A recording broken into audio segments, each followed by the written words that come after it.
নমস্কার বন্ধুরা, কেমন আছো তোমরা সবাই? আশা করছি তোমরা সবাই ভালো আছো, আমিও ভালো আছি। তো জামাই ষষ্ঠীর অনেক অনেক শুভেচ্ছা। তো সকাল থেকে উঠেই আজকে বই পড়া হয়নি, কারণ দিদিরা আসবে আমাদের বাড়িতে। তো সকাল থেকে উঠেই কাজে লেগে গিয়েছিলাম। আর মা এখানে দেখতে পাচ্ছ সবজি কুটতে বসে গিয়েছে। তো তারপরে আমি এখানে রসুন ছাড়াতে বসেছিলাম। আর যেহেতু আমার হাতে নখ ছিল না, তাই ছাড়াতে খুবই অসুবিধা হচ্ছিল। তো আধ ঘন্টা ধরে আমি তো রসুন ছাড়িয়েছি। তো এখানে ছাড়ানো আমার কমপ্লিট হয়ে গেছে। তারপরে রসুন আমি আদা রসুন বাটাও আমার হয়ে গেছে। আর মা এখানে ফার্স্টেই লুচি করতে বসে গিয়েছে, কারণ দিদিরা এসে খাবে। বাট তাদের আস্তে আস্তে সেই 12টা বেজে যাবে। আর এখানে দেখতে পাচ্ছ পাঁপড়ও ভাজা হবে। তো সে কারণে আমি পাঁপড়গুলো এখানে রেখে দিয়েছি। তারপরে আমি চলে গিয়েছিলাম মাছ করতে, কারণ মা এখানে কাজ করছিল। তো আমি ভাবলাম যে আমিই কুটে দিই। আর সকাল থেকে আমারও কিছু খাওয়া হয়নি, মায়েরও কিছু খাওয়া হয়নি। তো আমি এই একটা লুচি আর একটুখানি পাঁপড় খাচ্ছিলাম। তো তারপরে আমি এখানে মাছ কুটতে বসবে। আর এখানে আমাদের মাছও করতে হবে, কোটায় আছে, মাছটা ধুইতে হবে। আর মাংসটা পরিষ্কার করতে হবে। আর আছে চিংড়ি মাছ, যেগুলো বাপি কালকে এনে রেখে দিয়েছিল মাছগুলো। তো এখানে আমি মাংসটা দেখতে পাচ্ছ ভালোভাবে পরিষ্কার করতে হবে, সেই কারণে আমি একটা হাঁড়িতে জল নিয়ে নিয়েছি আর তার মধ্যে মাংসগুলো রেখে দিচ্ছি।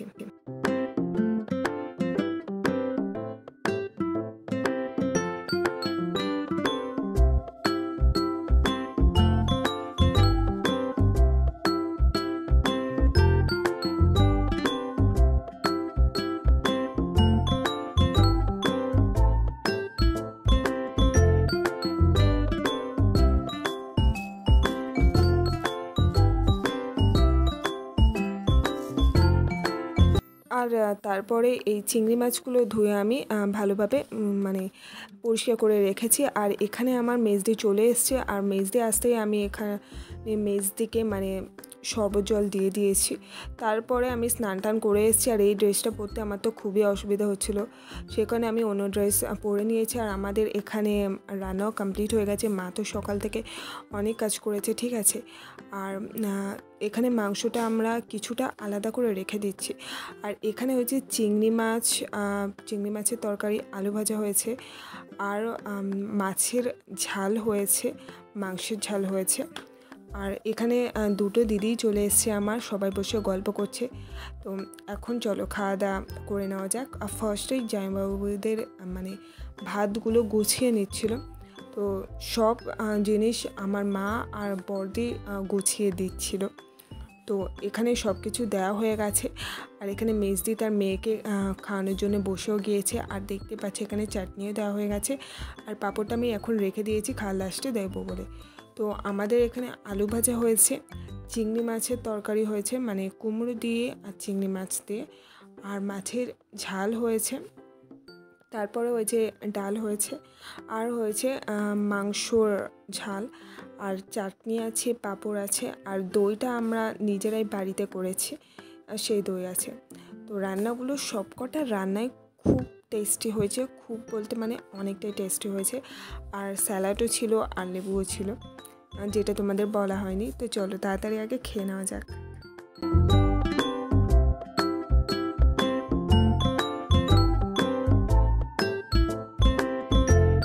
দিদির মেয়ের খাওয়া কমপ্লিট হয়ে যাওয়ার পরে দেখতেই পাচ্ছ সেখানে বসে আছে। এমন জায়গায় বসেছে মা নড়তেও পারছে না, চড়তেও পারছে না। তো তারপরে এখানে খাওয়া দাওয়া আমাদের কমপ্লিট হয়ে গেছে। প্রচণ্ড গরম ছিল। আর দিদিরা শাড়ি এনেছিল, সেগুলোই দেখাচ্ছিলো। এই শাড়িটা আমার বড়দি দিয়েছে। আর শাড়িটা খুবই সুন্দর শাড়ি। তো আমার দেখে প্রথমে পছন্দ হচ্ছিল না, তারপরে ভাবলাম যে হ্যাঁ, অনেকটাই সুন্দর শাড়ি। তো আর এই শাড়িটা আমার মেজদি দিয়েছে মাকে। আর এই শাড়িটাও অনেকটাই সুন্দর লাগছিল, দেখতেই পাচ্ছ। আর দিদি ভাইয়ের জন্য একটা প্যান্ট এনেছিল। আর মা কালকেরে গিয়ে আমাদের এখানে একজন ড্রেস বিক্রি করে, তাদের কাছে গিয়ে এই নাইটিগুলো কিনে এনেছে। এইটা তো খুবই সুন্দর লাগছে। আর এইটা কিনেছে আমার জন্যে। আর এই দুটো দিদিরা এসে পরার জন্য এই দুটো কিনেছে, এটা আর একটা পিঙ্ক কালারের। তো ড্রেসগুলো কেমন লাগছে তোমাদের সেটা কিন্তু কমেন্টে নিশ্চয়ই বলো। তো তারপরে এখানে সবাই দুপুরবেলা ঘুমিয়ে টুমিয়ে বিকেলবেলা উঠে এখানে আইসক্রিম বের করে নিয়েছে খাওয়ার জন্য। আর এখানে কোল্ড ড্রিঙ্কসও কাটা হয়েছিল, আর সেটাই আমি সবাইদের দিয়ে দেবো। ফার্স্টে জামাইবাবুদের দেবো, বাবাকে দেবো, তারপরে বিকেলবেলা খাওয়া দাওয়া কমপ্লিট করে দেখতেই পাচ্ছ আমরা ঘুরতে যাওয়ার জন্য বেরিয়ে গিয়েছি। মা যায়নি, এখানে মেজ দিয়ে চলে এসেছিলো আগে। আর এখানেই দেখতে পাচ্ছ হনুমান মন্দিরের পাশে, ওই পাশের মন্দিরটা কালী মন্দির, এটা প্রতিষ্ঠা হয়েছে নতুন। তো এখানে চলে এসেছিলাম ঘুরতে, কারণ বাড়িতে ছিল প্রচণ্ড গরম, প্রচণ্ড বলতে প্রচণ্ড। আর এখানে মানে একটু একটু হাওয়া হচ্ছিল, যেহেতু ফাঁকা জায়গা, বিকালটায় অনেকটা হাওয়া হচ্ছিল। তো চলো এবারে সন্ধে হতে যাই, এবারে বাড়ি যাওয়া যাক। তো অনেকটাই সন্ধে হয়ে গেছে, আর মানে যত সন্ধে হচ্ছে এখানে হাওয়াটাও বাড়ছে, বাট সন্ধেবেলায় তো থাকা যাবে না, তাই না? তো চলো আজকের মতো ভিডিওটা এতটাই। কেমন লাগলো কমেন্টে নিশ্চয়ই বলো। Bye bye.